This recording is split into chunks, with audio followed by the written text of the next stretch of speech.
We wanted to talk about intimacy and love. Okay. This is a short piece that I found some time ago. It was written by a surgeon, and I think it really speaks to intimacy. I think it's so beautiful. I stand by the bed where a young woman lies, her face post-operative, her mouth twisted in palsy, somewhat clownish. A tiny twig of the facial nerve, the one to the muscles of her mouth, had been severed. She will be this way from now on. I had followed with religious fervor the curve of her flesh. Nevertheless, to remove the tumor in her cheek, I had to cut that little nerve. Her young husband is in the room. He stands on the opposite side of the bed, and together they seem to dwell in the evening lamplight, isolated from me. The moment is a private one. Who are they, I ask myself? He and his wry mouth. He and this wry mouth I have made, who gaze at each other so generously, so lovingly. The young woman speaks. Will my mouth always be like this, she asks. Yes, I say, it will. It's because the nerve was cut. She nods and is silent. But the young man smiles. I like it, he says. It's kind of cute. All at once, I know who he is. I understand and I lower my gaze. One is not bold in an encounter with a God moment. Unmindful, he bends to kiss her crooked mouth, and I am so close, I see how he twists his own lips to accommodate hers, to show that their kiss still works. So some pretty good doctors out there, right? Pretty good surgeons. Right? Yeah. And one of the things I've been thinking about too is someone brought up yesterday the shadow, and the shadow of what intimacy can look like, or love, or compassion. And I think that it's so important for us to really begin thinking about all the ways that it can look. In Buddhism, there's the image of Avalokiteshvara with 1,000 arms and eyes. And that we often reduce it to one or two. We think that we can serve in one or two ways. But to remember that there are 1,000 ways to serve is so important. Some of you know the story of a patient that I saw recently. He was a difficult patient, as a chaplain, as many of you know, or as a compassionate person. The person you're usually brought to is like, nobody can work with this person, so how about you? I think actually all my cases are like that. Koshin, you would be great for this person, No one can get through to this person. And the case was a young man, about 20 years old, and who was extremely sick and had actually end-stage cancer as well. And was covered in tattoos, and he was described to me as a drug addict and a person on the street, and just really difficult. And so I had to take a moment before I walk into a room like that and to actually get curious again, right? To actually open my mind instead of walking into a room assuming I know who this person is. And to just take a moment. What I like to do is actually just stop for a minute, for a moment. And I walk in and the TV's blasting and there's rap music on. Really loud. And there's this exquisite young man in the bed with his face like, like an anvil, covered in tattoos. He, had a sheet down to his waist, but, his whole body was covered, actually. And he just looked at me, and I said, hello, and he just looked away. And I said, if you don't mind, I'm going to sit down, and he didn't look at me. And then after, 5-7 minutes, I said, so, who gets to come through the wall? And he said, excuse me? I said, who gets to talk to you?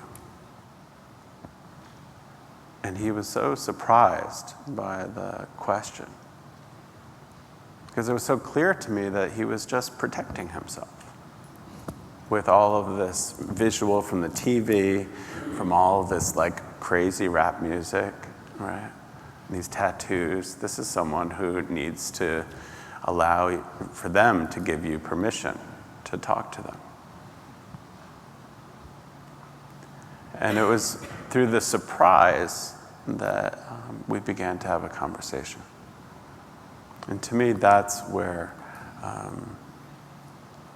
it's about listening with our whole body and mind. So to me, the intimacy that Chodo is reading about from this doctor, or what's possible in our work, is if we can stop for a moment and really slow down, so that we can actually be curious and creative about what's happening in the moment.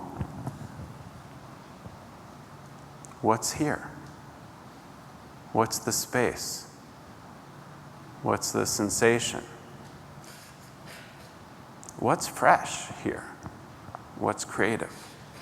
And how do we follow that impulse? To me, that's where I actually get rejuvenated in this work. When I can actually get interested and be like, wow, this is a powerful situation. And then where do we go from there? So we wanted to share with you a little bit about why we got into this, of all the things to do in the world. Why this? So, Chodo, what are you doing here? This will come as no surprise to you, but I'm going to go off script.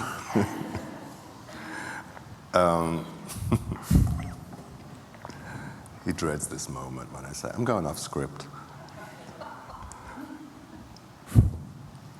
Something you said about the moment, those moments when everything just stops and you realize something really important is happening, and it's probably going to, if you take note of it, your whole life is going to turn around.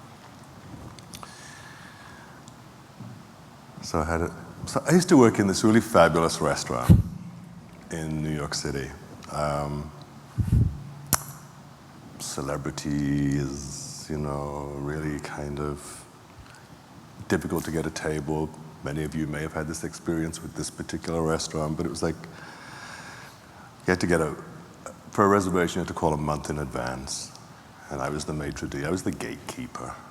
And I would get all sorts of abusive calls. You can't believe the things that people say to get a table, So, I'll call it restaurant, Hi, restaurant.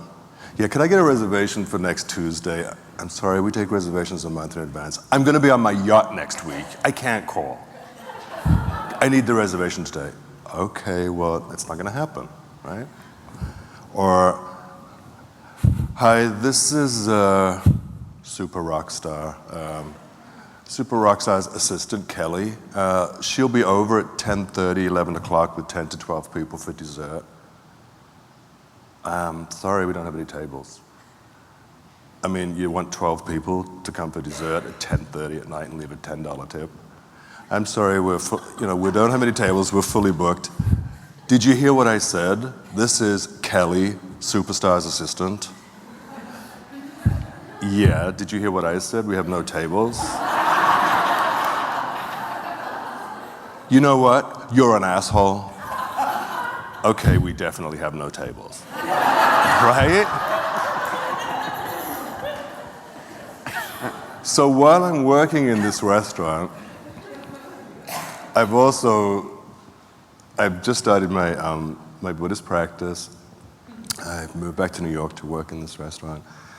I meet Roshi, and it's a very different life. Lots of money, nice stuff.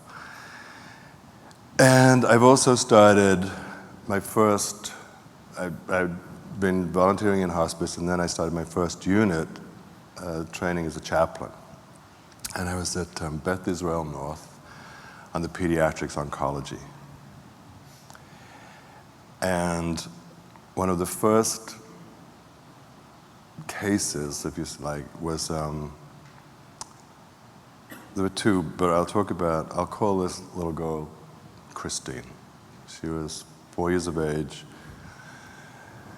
She had leukemia, she was dying, and the first time I walked into the room, it was the most amazing sight. There was this beautiful, beautiful young mother and her sister who was in from Los Angeles, and Christine in the cart, giggling and laughing, and that whole thing, and with the IV hooked up to her, and from the moment I met this family, the mother and the daughter, it was just such a great connection. I mean, the kid loved this big face of mine. And whenever I walked in, Mom would say, "She's going to start giggling as soon as she sees you," right? And so my day was, I would be on the oncology floor at BI North with Christine and another little boy, and all sorts of, those of you who work in pediatric oncology know the kind of stuff you're seeing. And then I would leave the hospital and put on my Armani suit,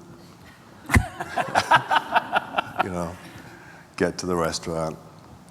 "I'm sorry, we have no reservation. I'm sorry. You're going to have to call back next week.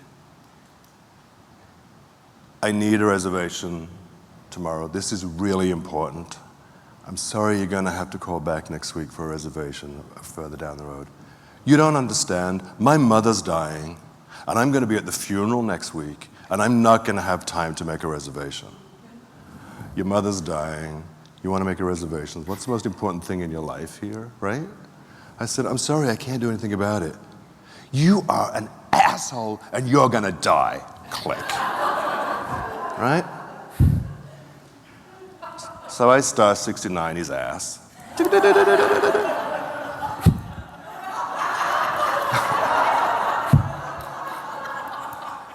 "Hi, this is Bob from the restaurant." "Oh, great. I'm calling to tell you that actually you're right on one count. I am going to die, and I'm not an asshole." I put the phone down. The next week, thereabouts, I go back into the room with Christine and the mother, and the father is there. And this is a very devout Catholic family. And the father is a surgeon. Imagine the scene. His little girl is dying. There's nothing they can do. He knows this as a surgeon. They've tried everything. The hospital's doing, beautiful, beautiful care for this little girl. But she has weeks. And this is the first time I'm meeting him, and I walk into the room, and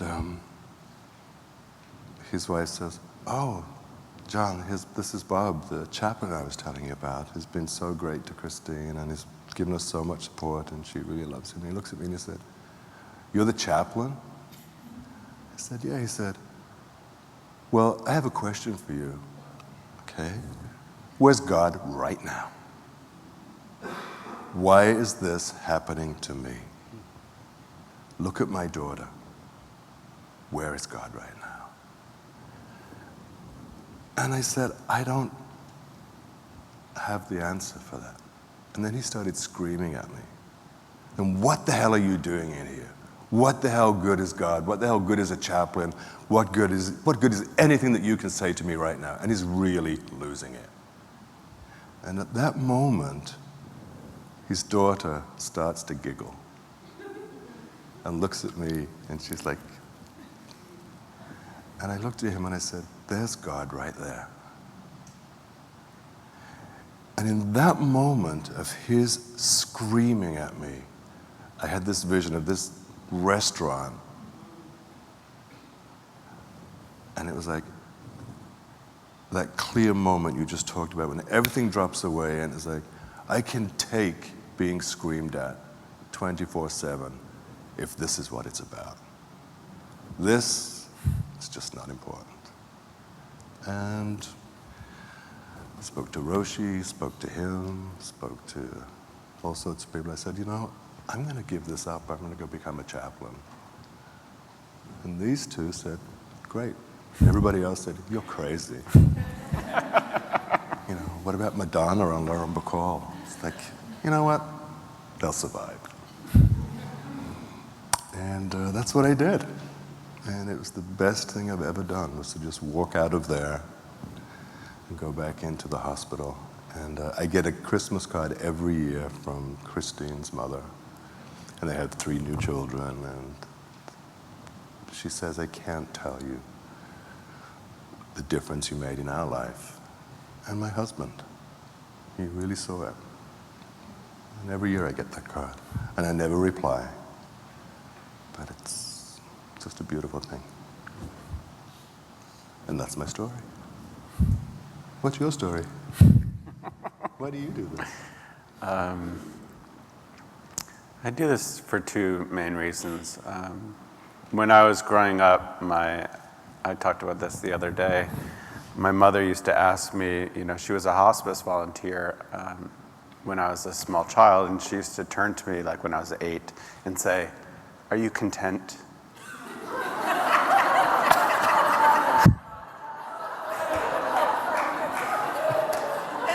If you died today, would you be okay? You know his mother's Jewish, right? She's like, it's the most important thing. And she would ask this regularly. And she also was the person who took care of her dear friends in the 80s who were dying of AIDS. And so I spent my teenage years going and being in hospitals and in people's living rooms, because that's mostly where the hospital beds would fit, and watching these people who had been like uncles to me disappear. And then when I was older, my grandmother lost her husband. My grandfather died, and she was alone in Brooklyn. And I never really knew her because my grandfather was a bit of an odd man. And they were a bit reclusive, but she actually turned out to be not reclusive.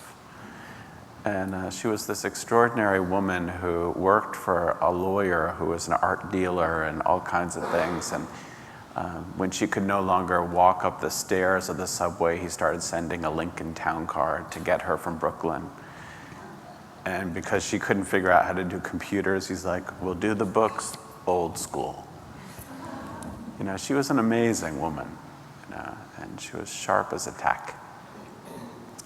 And when she, in her last few years of her life, she needed more and more care. And I became her care person, and I adored her. And at the same time, we really struggled with issues about sexuality, about Buddhism, about a lot of things that just made her really uncomfortable as, she's a first-generation immigrant of Hungarian parents, and most of her family died in the Holocaust. And so, she came from a different world. And it was through being with her, and then in her last month of her life, being with her in the hospice, and I would sleep there with her in the hospice at Beth Israel. And it was this one night when she woke up and she, tousled me until I could wake up. And she said, I'm so sorry and she was crying, and she said, I didn't realize that I didn't love you well. And she said, I finally got it after 88 years that to love you would to be love all the things about you, even the parts I don't understand or even like. And I realized in some ways I pushed you away. And she's like, and I'm ashamed.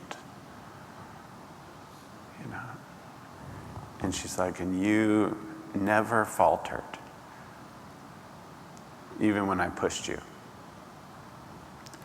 And she's like, and you should teach other people. And this is why I do what I do. Because this amazing woman, this Hungarian Jew named Mimi Ellison, was an incredible teacher to me. She was vast and wide in her heart. And she used, as I think BJ talked about, using going into the dying as a crescendo. And I kind of see my life in that way, that's what's possible, that we can keep growing and keep expanding and being more free. And for me, this work is the teaching of that, of how to become more free, how to realize you can have more and more parts of yourself so that we can serve more. And the amazing thing for me is that even though when we first started this journey, this path, we thought the dream was to build a little hospice in New York, in Manhattan, such as Zen Hospice, and we thought that would be great, 8 to 12 beds, and we'll look after people and take care of them at the end of their life. And then we started to meet nurses and social workers and doctors and the janitor and the food service people in the hospital. And we saw that it's the whole spectrum that needed to be taken care of. Everybody is suffering. It's not just the person laying in the bed. It's the person actually that brings, the people that we notice least. The African American lady or the Hispanic lady that's pushing the food cart every single day down those halls, putting food on the table and looking at it and saying, I wouldn't give my kids this food. They need some good curry, or they need some good sweet potato, but that care and attention that they're paying to the food, right? And noticing, and saying things like, if they could let me bring in some food for this patient, they'd get much better. Whether that's true or not, they're having a relationship. They're noticing this person in the bed. And when that person dies, and the family swoops in, and they're in their own sorrow and their own stories, the body's taken out, doctors are gone, nurses are gone. I wonder how many of them say to that lady, thank you so much for feeding my mother. Not many, I would bet. But we want to I haven't quite finished. Just taking care of myself here. I just wanted to finish by saying that the need for care is not just in the hospice. It's not just in the hospital bed. It's the whole system that we need to take care of. The docs, the nurses, the social workers, all of you, whatever roles you fill in your professions, why you're here, this is what's important. Now you may begin. Well, thank you. And I just wanted to, in closing, also say, to be intimate and to be contemplative, I think, has a few ethical pieces. To offer contemplative care, we have to really take care of our own meditation or contemplative practice. That I think it's actually unethical in a certain way. And we're just talking to some of the medical students that we have to really, it can't be a once a month thing or once a week thing. And we can remind each other and create community around that. And it really makes a difference. And it really is like your own ethic about how you care for yourself.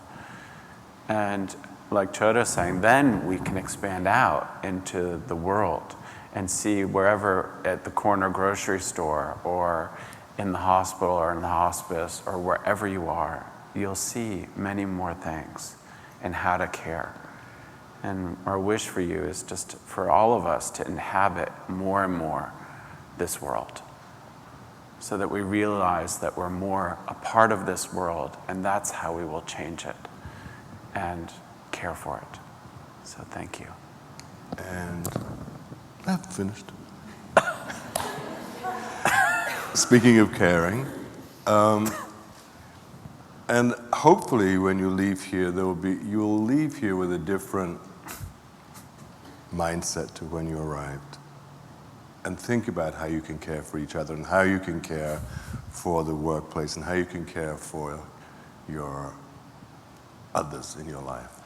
And also, how can you care for us, our organization? Think about that. Think about how we can, seriously, how we can move forward, how we can all grow together. You know, we're not doing this alone. We're doing it with each of you. So as Anna said, you know, let's start this online community. Let's not just leave here this weekend and say, that was great, let's wait till 2014 for the next one. Really stay involved. Help us. Okay. Are we done now? Have you finished caring for me? Yeah. Okay. Roshi, could you come up? Could you come up? We just. I'm over here thinking, you know, we just need to wrap this up now.